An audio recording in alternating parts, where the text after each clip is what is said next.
Best in America, Radioshack. In the 1980s, Radioshack was selling furniture at shopping malls. The 80s called. They want their store back. For those who thought that Radioshack only sold electronics, you're half right.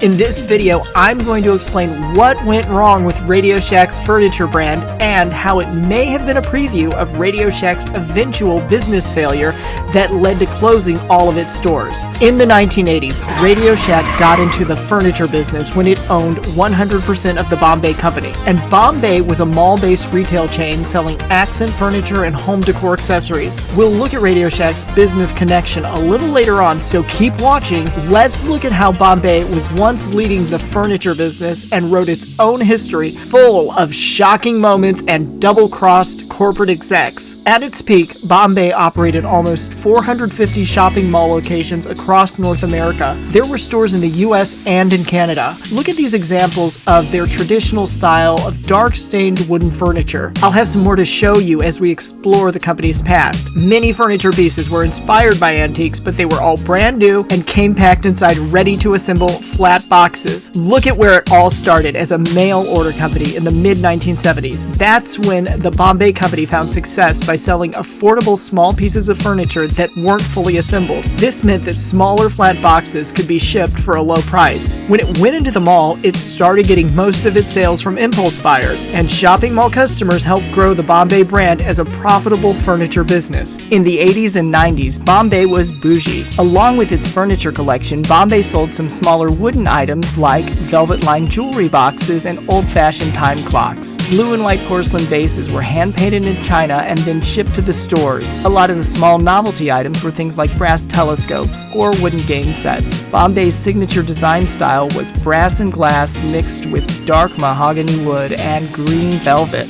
Everything was embellished to look expensive and luxurious. You'll still occasionally see their logo on some products sold at discount stores. Rewind to 1975. The Bombay Company got its start in New Orleans, where it was started by a guy named Brad Harper. He wanted to sell small pieces of furniture through the mail, just a few mahogany-stained replicas of some antique furniture that would have been common in the 18th and 19th centuries in England. Brad was a genius and figured out that he could sell accent furniture like plant stands, end tables, and butler tray tables without opening a physical store. Keep in mind, this is way before the internet. He got stuff custom made and imported it from Asia. He put ads in upscale magazines like The New Yorker to find the right customers for his business. Not much is said about Brad Harper's first business partner who helped him get the company started, so Brad gets most of the credit for the company's early success. By the way, here's a trivia fact.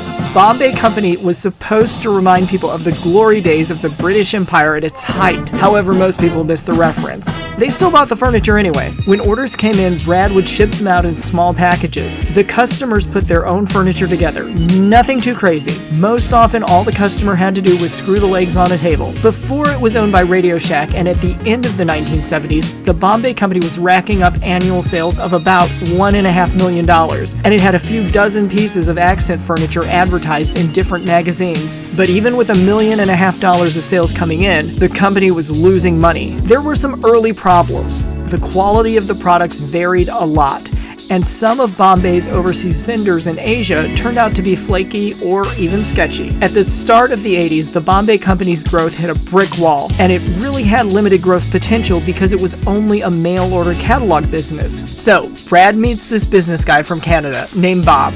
Officially, his name is Robert E.M. Norst, who was a Canadian entrepreneur. He's a key figure in the company's past. Brad and Bob hit it off, and in 1979, Brad signed an agreement with Bob to let him start selling Bombay Company products in Canada. This was a pretty sweet deal for Bob because he got the entire Canadian market for $1, and he only had to pay a 4% royalty on Canadian sales. Bob knew that Canadian mail order sales were low, so he turned the Bombay Company into a superstar mall store. In April of 1980, the first Bombay Company store location opened in Toronto at the Eaton Centre Mall. This happened to be the most popular mall back then. Bob had figured out that the Bombay Company needed 3 things for the first Bombay concept to work: value, fashion, and instant availability. As long as the products were made in Taiwan and other East Asian countries, he could rely on getting low-cost inventory. and royalties could be paid after the item sold, so he didn't have to pay 4% up front. Bob goes all out to make his store the most fashionable in the mall. He wanted to hook his customers from the mall by luring them in to this uniquely designed Bombay Company store layout that was unlike any other store. And his first store design was a little over the top. He got a designer to build a 2,000 square foot replica of England's Fountain Court from Henry VIII's palace at Hampton Court. Here's what the original courtyard looks like. Yes, he built something like this inside a shopping mall. It cost him $250,000 back in the day. He used half of his own money and got a bank loan for the other half. I've only read about the first store design, so let me know if there are any photos on the internet down in the comments. To pay the rent each month for the mall space, the Bombay Company needed impulse buyers right away. They could sell a lot of stuff fast since furniture came flat packed and they could keep a big stack of boxes in the back of the store. The benefit for customers was that they could take home their furniture items as soon as they paid. So Bob became the king of FOMO at Canada's hottest shopping mall. The Bombay Company was selling immediate gratification to furniture buyers. At an old school furniture store, customers would pay for their stuff and then wait 6 to 12 weeks before they could get it delivered. Whereas Bombay had almost 3 dozen pieces of furniture available to be carried out of the store as soon as the customer paid. These furniture boxes literally fit into the trunk of a car. So, no surprise, the 3 elements of Bob's successful retail business were working to make the Bombay Company store in the Eaton Center Mall an immediate success. Here's a good point to mention that Bob's elaborate store design wasn't the first Bombay Company store location ever opened. Before Brad met Bob, there were 2 locations in New Orleans. One was mostly a showroom for interior designers, and neither location was located inside an indoor shopping mall. Both were a totally different concept than Bob's Canadian store design. Back in the US, things weren't going so well for Bombay. 3 months after Bob opened his first Bombay store, in July of 1980, Brad dumped 80% of the company's stock to a Texas holding company called Tandy Brands, Inc. Spoiler alert and future video idea, Tandy Brands was really Radioshack. Brad got $26,000 out of the deal, and they paid off the company's loans. 5 months later, in July of 1981, Tandy Corporation decided to buy the other 20% of the Bombay Company that they didn't already own. After a full year of successful business in the Eaton Center Mall, Bob needed more money to buy more inventory and build some more Bombay Company stores. Technically, the banks weren't lending money for this in the early 80s, and Bob already had taken out a $125,000 loan to build the first store. So Bob sells out to Tandy. In August of 1981, Tandy got all of the Canadian business. Bob had some mixed feelings about Tandy. He made the news when he told an Inc. magazine reporter, "If capital had been available at a reasonable cost, I never would have sold."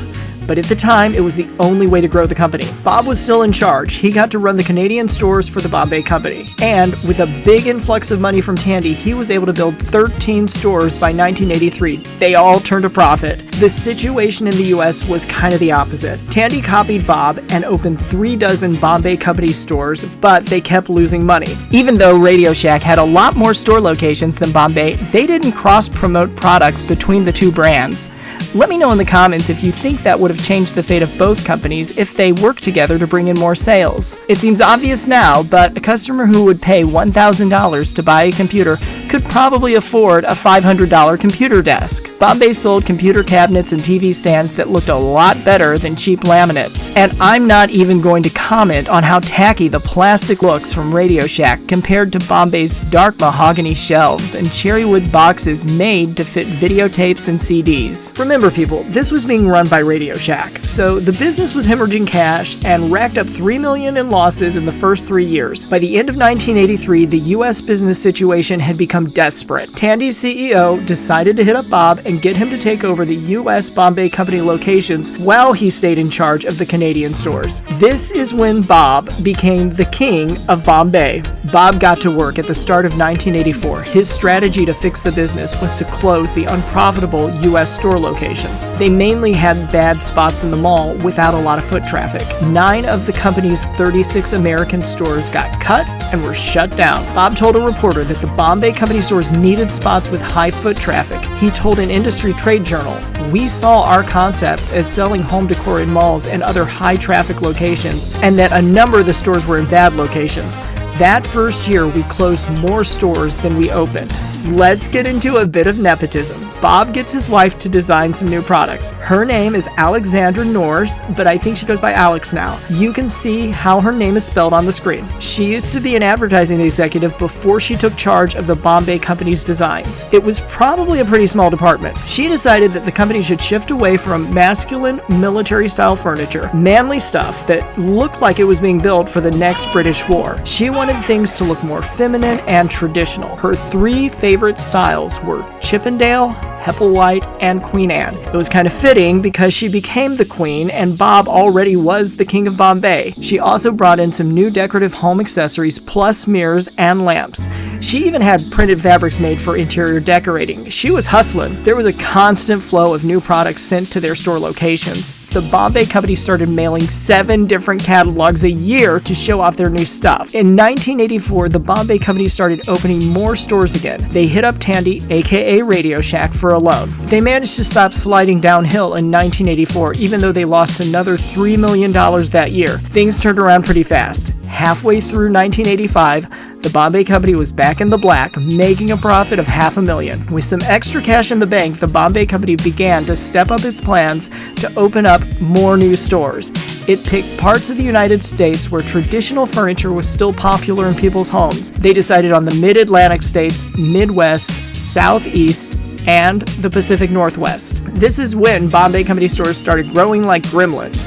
In 1986, the company had 75 different locations and brought in a $2 million profit, and more stores kept popping up. So in 1987, the number of Bombay Company stores was 114. In the late 80s, between 1988 and 1989, the Bombay Company went into the Sun Belt. They set up stores in Los Angeles and South Florida. These stores were a little different because the outside architecture had to blend in with other nearby buildings. Here's what Alex said to a magazine reporter: "We have to be careful." This was in 1989. "We always wondered about the Sun Belt, but our Southern California stores and our store in Palm Beach are going gangbusters." By April of that year, the Bombay Company had opened a total of 190 mall store locations, and they were bringing in $79 million a year, which was on top of the $55 million from 1988. Now, Bombay was ready to take on some 90s design trends. The company experimented by selling new products with neoclassical styling, which they thought would complement its other Georgian and Victorian products. They didn't stop with new product designs. In September of 1989, the Bombay Company went big for the Big Apple. They put their flagship East Coast store on Madison Avenue in Manhattan. That one began turning in record sales. While the Bombay Company kept growing and growing, its corporate parent Tandy was trying to get rid of some other brands that the corporation owned.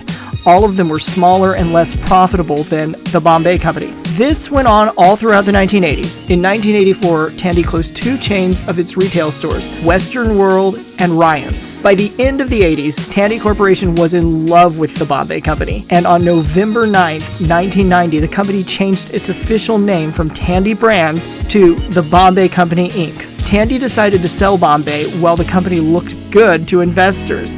So in 1991, the Bombay Company kind of went through a divorce from Radioshack. It was a friendly divorce since both sides were getting lots of money out of the deal. To kick off the 90s, the Bombay Company tested out 3 new concept stores in Southern California. They were named Alex and Ivy, and they sold the same type of merchandise that the Bombay Company stores were selling. Their products just had a different design aesthetic. It was more of a casual country theme. There aren't a lot of photos online of their stores and products, so just imagine what an Eddie Bauer home store might have looked like back then. It got a little confusing for customers because some of the Bombay stores were right next door to Alex and Ivy, and they both tried to sell a lot of the same stuff. We're going to skip over Alex and Ivy since it deserves its own video. Let me know in the comments if you want me to make one. There was a recession in the early 1990s, which slowed the Bombay Company's growth a little, but it was still growing, and they were at $112 million mid-1990, and the profit was a little over $12 million bucks. New stores kept popping up like gremlins because they opened 43 more stores between 90 and 91. They hit $140 million in sales, but profits stopped growing at this point. Okay, here's why a Nepo spouse isn't always the best pick for a job. In 1992, the Bombay Company's mall stores were cramped full of merchandise. These locations were the size of a small boutique store when they were built. A lot of new products just didn't sell fast enough, and more kept coming in each week and piling up. To fix this mess, the company went to New York City and built their first superstore in Lower Manhattan. They kept running their Madison Avenue location and tried out this second New York City location as an experiment. The new store had about 3,500 square feet of space, which was double their usual 1,700 square foot stores. When the concept store started selling a lot of stuff, the Bombay Company expanded 2 more locations to a much bigger space. In February of 1993, the Bombay Company decided to turn almost all of its locations into superstores. It made sense at the time. Double the size, double the sales. Here's what Bob had to say. I believe a business, and certainly a retail business that changes so quickly, has to keep reinventing itself or it will wither and die. That was his way of telling Inc. magazine why Bombay was abandoning their original smaller stores. By the end of 1993, the Bombay Company had opened 100 superstores, so the size of their locations was doubling. They moved fast and decided to add 50 more superstores every year. In November of that year, the company opened its 400th store. 26 of those were Alex and Ivy locations in some different states. Added together, both chains had $232 million in annual sales with a profit of $16 million. The business world noticed Bombay's success, and Robert E.M. Norris was named Entrepreneur of the Year by Inc. magazine in 1993. He won another business award the next year as Ivy Business Leader of the Year for 1994 from Ivy Business School, which is located in Canada. Christmas in 1994 was pretty sweet for Bombay. They used their holiday cash to experiment with different Alex and Ivy store designs, even though it was only 5% of their business. In January of 1994, the company upgraded its computers to speed up sales and keep better track of their store inventory levels. They started building a 4th warehouse in Atlanta to hold some of the extra inventory needed for their superstores. They already had 3 other warehouses in Texas, Pennsylvania, and Canada. Around this time, the Bombay Company decided to join a new TV shopping network called Catalog One. That was created by Time Warner Entertainment and the catalog company Spiegel. Catalog One was on the air for about a year. It didn't do much for the company, but Bombay didn't need it to grow. Nothing could slow down or stop Bombay's success or stop it from growing. Even with bad weather across the U.S. at the start of 1994, the Bombay Company continued to post strong financial numbers and to open new stores at a quick pace. The Bombay Company was well positioned in the mid-90s to continue its dramatic growth into the next millennium. This is where the story ends for now. Things are going to get juicy in the mid-90s, and the company had some pretty outrageous maneuvers. They tried a few tricks that were going to backfire. Betrayal seeped into the company and reached the executive floor. Finger-pointing over big mistakes will leave you shocked. You won't believe who was to blame for the company's biggest problem that led to a downward spiral. And no, it wasn't Radioshack. Prepare for an extreme roller coaster ride that's just about to start. You'll want to see all of the boardroom drama unfolding while the Bombay Company goes into bankruptcy and attempts to rebuild itself in the years ahead.